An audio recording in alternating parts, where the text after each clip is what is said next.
নমস্কার শ্রোতা বন্ধুরা, গল্পকথার আসরের আজকের বৈঠকে যোগদান করার জন্য আপনাদের সবাইকে অজস্র ধন্যবাদ। আমি রুদ্র দত্ত। আজকে আবার ফিরে যাব সত্যজিৎ রায়ের তারিণী খুড়োর কাছে। আরম্ভ করছি আজকের পাঠ, সত্যজিৎ রায়ের তারিণী খুড়োর গল্প মহিম সান্যালের ঘটনা।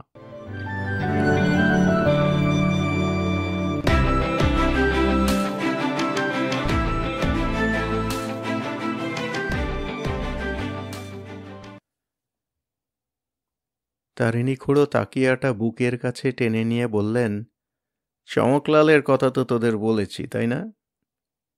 হ্যাঁ হ্যাঁ, বলল ন্যাপলা। সেই ম্যাজিশিয়ান তো, যার আপনি ম্যানেজার ছিলেন? হ্যাঁ, কিন্তু আরেকজন জাদুকর আছেন।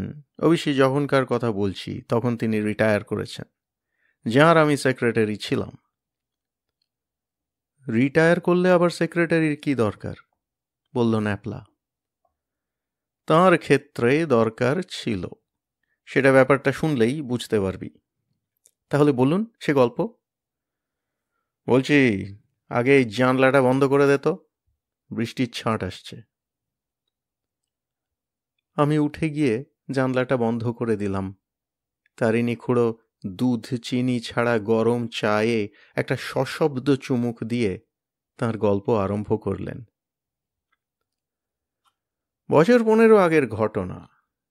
আমি তখন সবে কানপুরে একটা ব্যাংকের চাকরি ছেড়ে কলকাতায় এসেছি। হাতে কাজ নেই, কিন্তু পকেটে পয়সা জমেছে বেশ কিছু। নতুন কি করা যায় ভাবছি, এমন সময় আমার এক পুরনো আলাপি জগন্নাথ পাকড়াশির সঙ্গে দেখা। সে বলল, তোমাকেই খুঁজছিলুম। আমি বললাম, কেন, কি ব্যাপার? মহিম সান্যালের নাম শুনেছ? জাদুকর মহিম সান্যাল?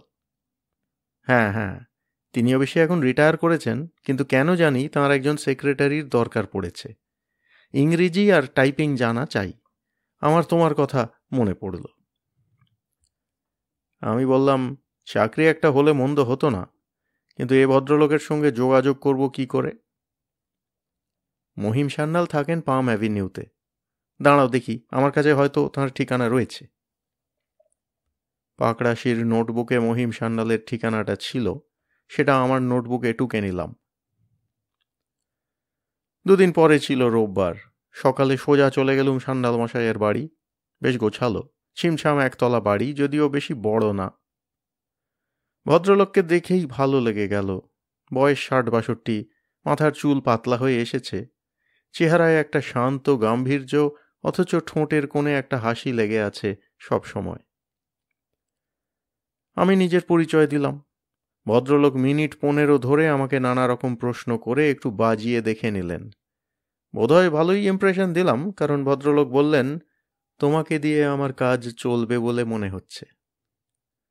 আমি বললাম, কাজটা কি সেটা জানতে পারি কি? আমার ম্যাজিক দেখেছ কখনো?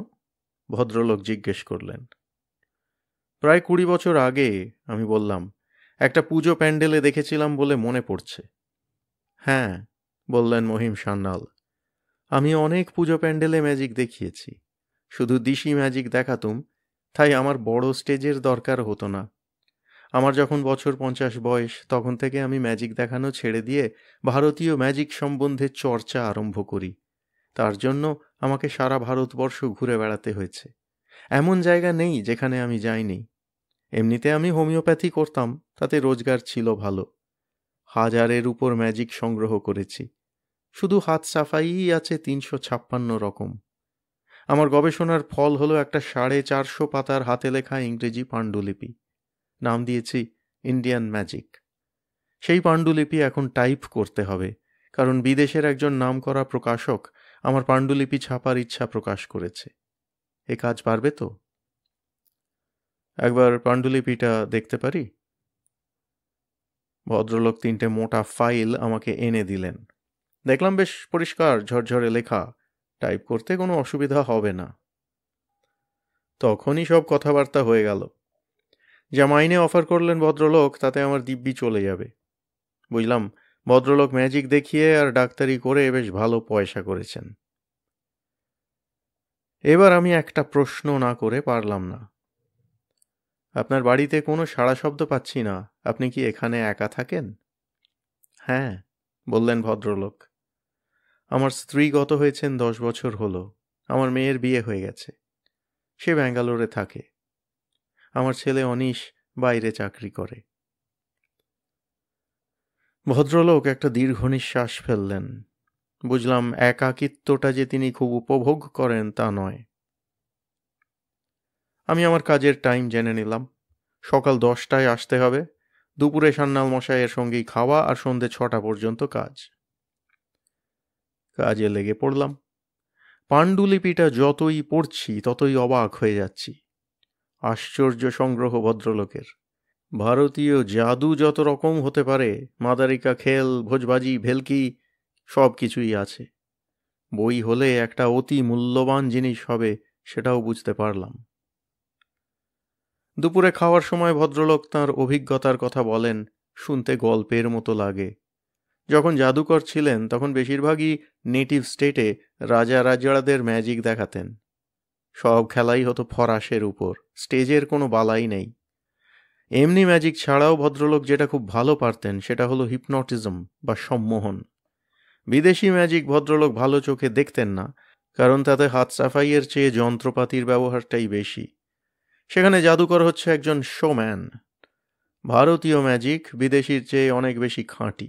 সেটা ফুটপাতে বসেও দেখানো যায়, তাতে যন্ত্রপাতির দরকার লাগে না। যেটা প্রয়োজন হয় সেটা হলো জাদুকরের দক্ষতা। এই সময় তখন আমার টাইপিং প্রায় অর্ধেক হয়ে গেছে। একটা ব্যাপার হলো, কলকাতায় এক ম্যাজিশিয়ান এলেন শো দিতে।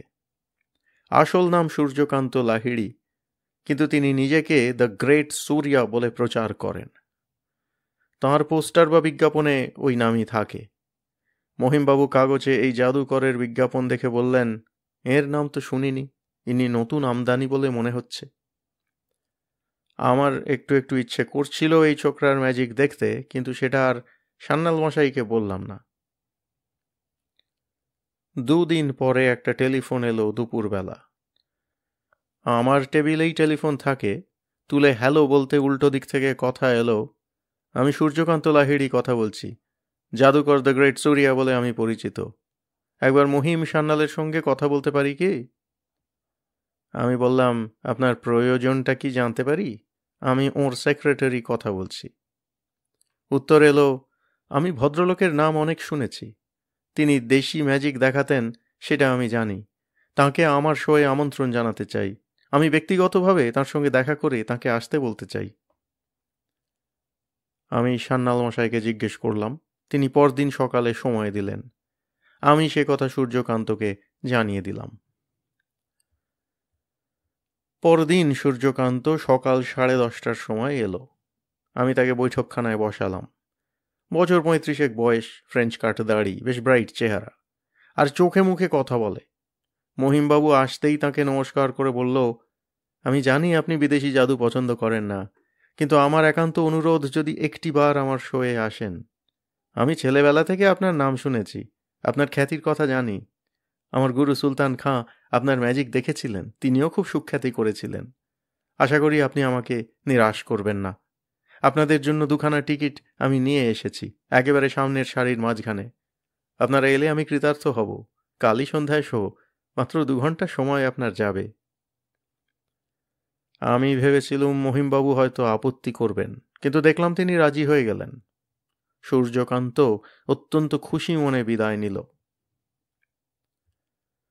পরদিন সন্ধ্যা 6টায় মহাজাতি সদনে শো। আমরা ঠিক 5 মিনিট আগে গিয়ে হাজির হলাম। লোক বেশ ভালোই হয়েছে, প্রায় হাউসফুল। দ্য গ্রেট সূর্যা দেখলাম পাংচুয়ালিটিতে বিশ্বাস করে, কারণ ঘড়ির কাঁটায় কাঁটায় 6টার সময় পর্দা সরে গেল।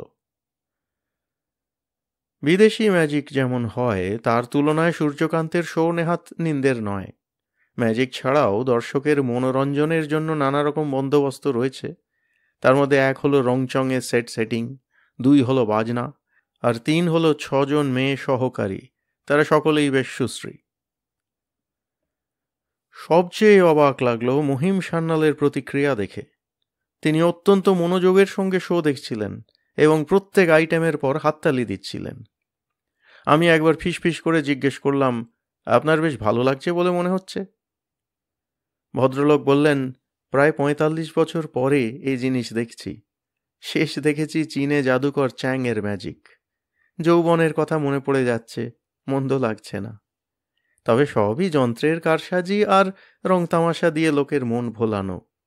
আসল ম্যাজিক যাকে বলে সে জিনিস এটা নয়। আর এ দেখছি হিপনোটিজম জানে না। শেষ আইটেমের আগে সূর্যকান্ত একটা ব্যাপার করল। মঞ্চের সামনের দিকে এগিয়ে এসে দর্শকদের উদ্দেশ্য করে বলল, আজ আমাদের বিশেষ সৌভাগ্য যে সামনের সারিতে উপস্থিত রয়েছেন এমন একজন জাদুকর যাঁর নাম আজ থেকে ২৫ বছর আগে লোকের মুখে মুখে ফিরত। ইনি ভারতীয় জাদুর জন্য যা করেছেন তার তুলনা হয় না। আমি মহিম সান্যালকে স্বনির্বন্ধ অনুরোধ করছি উনি মঞ্চে তাঁর অন্তত একটা জাদু দর্শকদের দেখান। তিনি সরঞ্জাম কিছুই আনেননি, কিন্তু সরঞ্জাম উনি ব্যবহার করতে চাইলে আমি অত্যন্ত গর্ববোধ করব, এবং তিনি আমার অনুরোধ রক্ষা করলে আমার আনন্দের সীমা ছাড়িয়ে যাবে। মহিমবাবু আমার হাতে একটা মৃদু চাপ দিয়ে মঞ্চের দিকে এগিয়ে গেলেন। তারপর পাশের সিঁড়ি দিয়ে উঠে মঞ্চে হাজির হলেন। দর্শকরা সকলে চুপ। কি ঘটতে চলেছে তা কারুরই ধারণায় নেই। আমিও চুপ। মহিমবাবু দর্শকদের দিকে ফিরে বললেন, বহুদিন পরে এ জিনিস করছি। কিছু ত্রুটি হলে আশা করি আপনারা ক্ষমা করবেন। আমি আপনাদের দুটো খেলা দেখাবো, দুটোই দিশি। তার প্রথমটা হলো হাত সাফাই। সূর্যকান্ত, তোমার ৩টি বল যদি আমাকে দাও। সূর্যকান্তর এক সহকারী তৎক্ষণাৎ 2টো লাল এবং একটা সাদা বল মহিমবাবুকে এনে দিল। সেই বল নিয়ে মহিমবাবু যা করলেন তার চমৎকারিত্ব বর্ণনা দেওয়ার ভাষা আমার নেই। হাত সাফাই যে এমন হতে পারে তা আমার ধারণা ছিল না। এখন হলে হাততালির চোটে কান পাতা দায়, এবং সে হাততালিতে সূর্যকান্তও যোগ দিল। হাত সাফাই দেখিয়ে মহিমবাবু বলগুলো সূর্যকান্তকে ফেরত দিয়ে বললেন, এবার আমি আমার দ্বিতীয় জাদু দেখাতে চাই। আমি সম্মোহন বা হিপনোটিজম শিখেছিলাম অমৃতসরে এক ফুটপাথের জাদুকরের কাছ থেকে। তারই সামান্য নিদর্শন আমি আপনাদের দেখাচ্ছি। আমি সূর্যকান্তবাবুর অনুরোধ রক্ষা করেছি। আশা করি তার প্রতিদানে তিনিও আমার একটি সামান্য অনুরোধ রক্ষা করবেন। আমি তাঁকেই সম্মোহিত করতে চাই। সূর্যকান্ত দেখলাম বেশ স্পোর্টিং, সে রাজি হয়ে গেল। মহিমবাবু সূর্যকান্তকে একটা চেয়ারে বসিয়ে তার সামনে নিজেও একটা চেয়ারে বসলেন। তারপর বললেন, আপনি আমার চোখের দিকে একদৃষ্টে তাকিয়ে থাকুন। সূর্যকান্ত আদেশ পালন করল। 3 মিনিটের মধ্যে লক্ষ্য করলাম সূর্যকান্তর চোখের চাউনি বদলে গেছে। তার চোখ দুটো যেন পাথরের চোখ। সে যেন সামনের জিনিস দেখেও দেখতে পারছে না। মহিম সান্যাল এবার ধীরে ধীরে উঠে দাঁড়ালেন। সূর্যকান্তর দিক থেকে দৃষ্টি না সরিয়ে তিনি বললেন, আপনাকে আমি কয়েকটা প্রশ্ন করতে চাই। করুন, ভাবলেশহীন কণ্ঠে উত্তর দিল সূর্যকান্ত। আপনি কতদিন হলো ম্যাজিক দেখাচ্ছেন? 5 বছর। কার কাছে আপনি ম্যাজিক শিখেছেন? সুলতান খাঁ। কবে থেকে শিখতে আরম্ভ করেছেন? আমার যখন 25 বছর বয়স। আপনার এখন বয়স কত? 35। ম্যাজিক দেখানোর আগে আপনি কি করতেন? দিল্লিতে চাকরি করতাম। কি চাকরি? খবর কাগজের রিপোর্টার। তার আগে? আমি কলকাতায় থাকতাম। কোথায়? 24 নম্বর ল্যান্সডাউন রোড। কার সঙ্গে থাকতেন আপনি? আমার বাবা। আপনার বাবার নাম কি? মহিম সান্যাল। আমি স্তম্ভিত। হলে পিন পড়লে তার আওয়াজ পাওয়া যেত।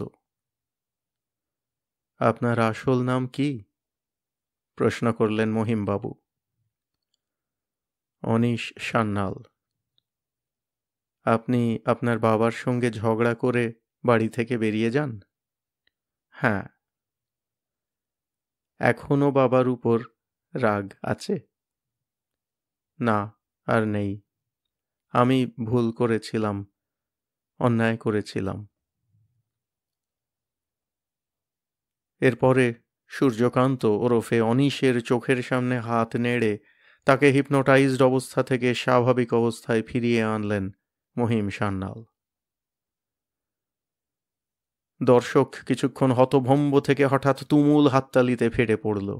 এদিকে অনিশও হতভম্ব, সে তো কিছুই জানে না এতক্ষণ কি হয়েছে। এবার মহিমবাবু তার কাঁধে হাত রেখে বললেন, কেমন বোধ করছো অনিশ? কোনো কষ্ট হয়নি তো? এতক্ষণে অনিশ বুঝতে পারল। সে তার বাবাকে প্রণাম করে তাকে জড়িয়ে ধরল। পরে মহিমবাবু আমাকে বলেছিলেন যে সূর্যকান্তর গলার আওয়াজ আর কানের লতি থেকেই ছেলেকে চিনতে পেরেছিলেন তিনি। পরদিন সকালে অনিশ আবার এসেছিল। বলল, এরপরে ওর উত্তরপ্রদেশে ট্যুর আছে, তারপর 15 দিন অবসর। সেই সময়টা সে পাম অ্যাভিনিউতে বাবার কাছে এসেই থাকবে।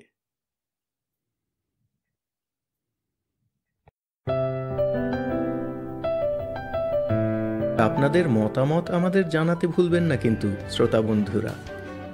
আমাদের ওয়েবসাইট golpokothar-asor.org, GOLPOKOTHARASOR.org।